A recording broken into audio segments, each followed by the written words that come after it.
Salut tout le monde! Alors aujourd'hui l'application que je vais vous présenter s'appelle Splashtop. Alors grâce à cette application, vous pouvez à l'aide de votre Mac, votre PC, donc sous Windows, votre iPhone ou votre smartphone sous Android, contrôler un Mac ou un ordinateur qui tourne sous Windows. Donc comme vous pouvez voir, je suis sur ma propre session là, avec donc en 10.8.5, donc sur Mountain Lion. Alors l'application est compatible sur une majorité des versions. Et justement, donc là je suis connecté sur mon iMac à distance.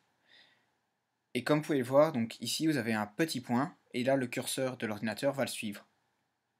Tandis que si je prends ma souris de mon autre ordinateur, à ce moment-là vous voyez le cercle, enfin le point ne va plus bouger, vu que ce point-là c'est celui sur mon MacBook Pro. Alors il ne faut pas forcément que les deux versions correspondent, il suffit simplement que le logiciel soit installé correctement et ça suffit. Parce que regardez ici, je suis en 10.9. Alors logiciel, donc comme je vous ai dit, c'est Splashtop. Et il y a deux versions. Donc soit vous installez Splashtop Personal. Donc ça, c'est l'application qui permet de contrôler. Ou alors, vous téléchargez, ça c'est l'ancienne version, on l'oublie.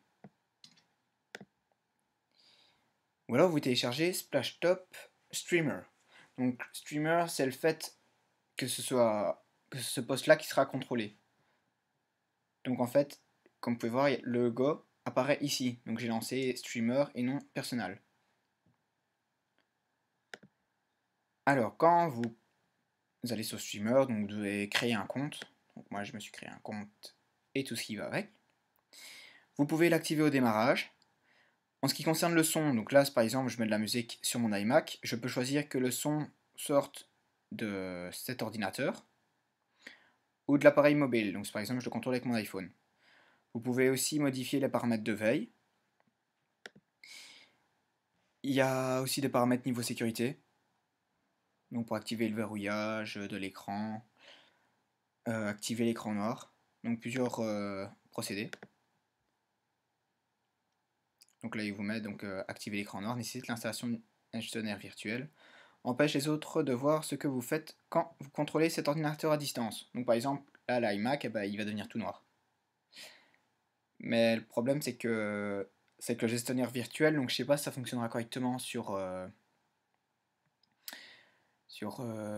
Mavericks. Donc on va installer le pilote. Ah, il faut absolument le démarrer. Ça, on démarrera plus tard. Alors donc là vous avez l'adresse IP, c'est votre adresse IP interne. Vous pouvez modifier les paramètres proxy. Alors vous n'avez pas forcément besoin d'être connecté sur le même réseau. Donc vous pouvez justement même contrôler l'ordinateur d'un autre pays tant que Splash Stop Streamer est installé sur l'ordinateur que vous voulez contrôler, ça ira. Donc la version de Splash Stop Streamer, il ne l'avait pas. Ah, si. Donc comme vous pouvez le voir, vous pouvez le mettre en plein écran ou non. Donc ça c'est comme vous désirez.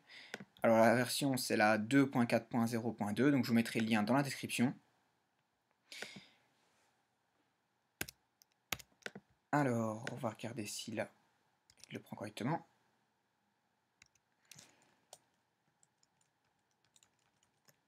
Bon, en ce qui concerne le fait de switcher entre les pages, il ne le prend pas correctement. Donc ça, il faudra se contenter du bureau que vous avez. Donc, ah oui. Zoup.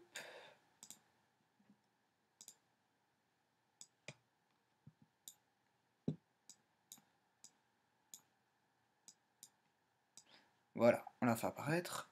Donc l'application, comme je vous ai dit, il y a la personnelle, donc qui est gratuite, la business et entreprise. Donc ces deux-là, vous aurez des versions payantes. Donc comme je vous ai dit, vous avez besoin de la personnelle.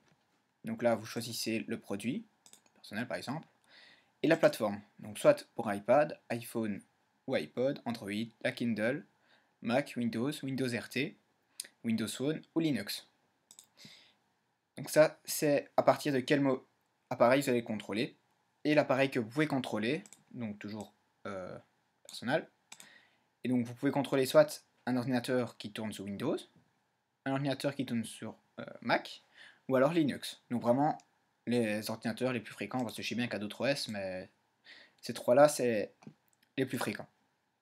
Donc comme vous pouvez voir, elle est gratuite. Une fois que vous avez choisi la plateforme que vous désirez, vous appuyez sur Go, et automatiquement ça va se télécharger. Et puis il suffira d'installer le paquet, et ensuite tout ira bien correctement, et il se peut qu'il vous redemande de redémarrer, mais ça c'est pas grave, donc il suffira de redémarrer, et après vous pourrez utiliser l'application comme bon vous semble. Et donc voilà, donc si vous avez des questions, vous pouvez me les mettre dans les commentaires, et j'y répondrai au plus vite comme d'habitude.